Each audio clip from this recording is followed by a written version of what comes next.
Welcome to The Antic. I'm Ken. This is part 2 in our 7 Deadly Sins series. These sins weren't listed as a neat little list in the Bible, but every single one of them is found in the Bible.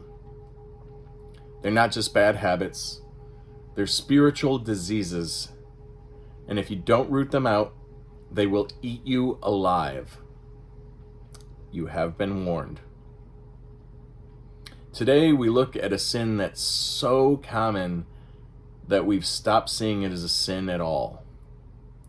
Greed, also known as avarice. Greed is the insatiable desire for more. More money, more stuff, more power, more comfort, more. It's not just about what you have. It's about what you want and what you're willing to ignore or destroy to get it. Greed is sneaky. It doesn't always look like Scrooge McDuck swimming in a pool of gold. It looks like anxiety about money. It looks like holding back generosity. It looks like discontentment, even when you already have plenty. Jesus didn't mince words here. In Luke 12:15, he said, "Watch out, be on your guard against all kinds of greed. Life does not consist in an abundance of possessions." Life does not consist in an abundance of possessions. Greed tells you the opposite. It whispers, "You'll be safe when you have more." But the line keeps moving. You get a promotion, and it's not enough. You buy a car, and now you need a house. You fill your garage, your closet, your bank account, but your soul stays empty. That's how idolatry works. Colossians 3:5 says, "Put to death whatever belongs to your earthly nature, greed, which is idolatry." Greed is not a money issue. It's a worship issue. It's bowing down to a God made of paper, pixels, and promises that it can't keep. And here's the truth. Greed doesn't always look greedy. It can look like ambition, like planning, like just being responsible. But underneath it says, "God isn't enough. I need more."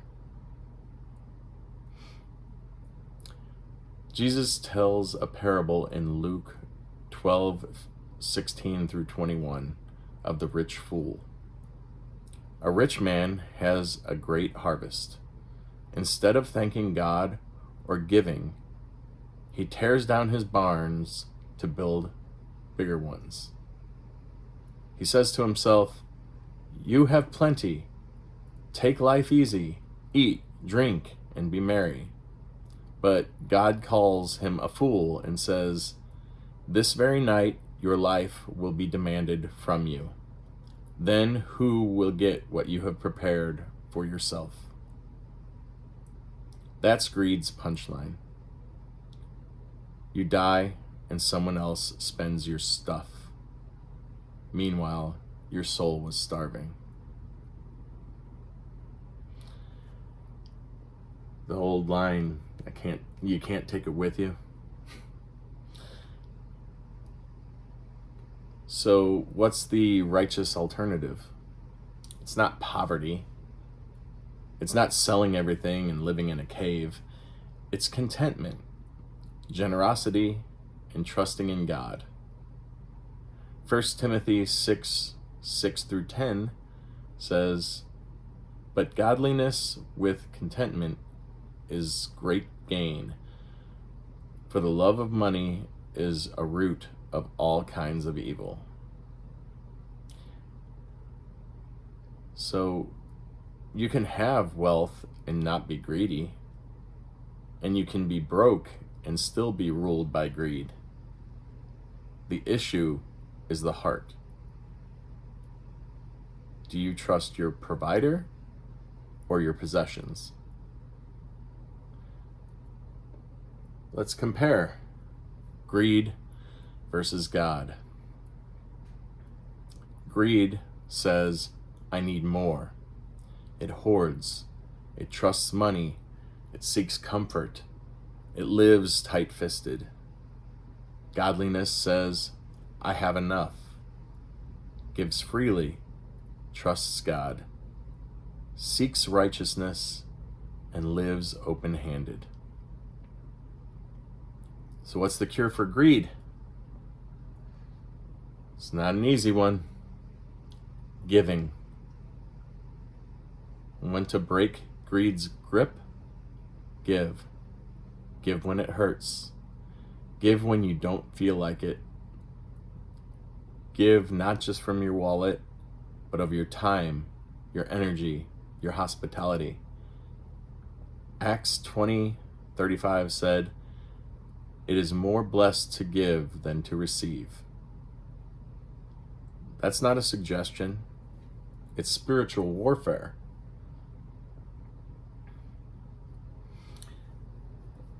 If this connected with you, like and subscribe.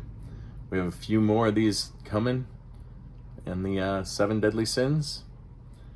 You can always check out my children's book, Princess the Hunter and the Vampire, on Amazon. Just search Ken Prost. And walk with me. This is a fun journey. Greed will lie to you.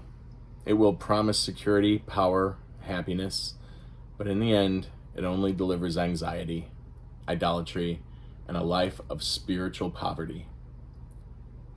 Don't chase the bigger barn. Chase the better kingdom. Let's have a closing prayer here. Lord, show me where greed has taken root in my heart. Help me see through the lies of wealth and the false safety of more. Teach me to trust you as my provider. Fill me with contentment and courage to give freely, knowing you gave all for me. In the name of the Father, the Son, and the Holy Spirit, so be it.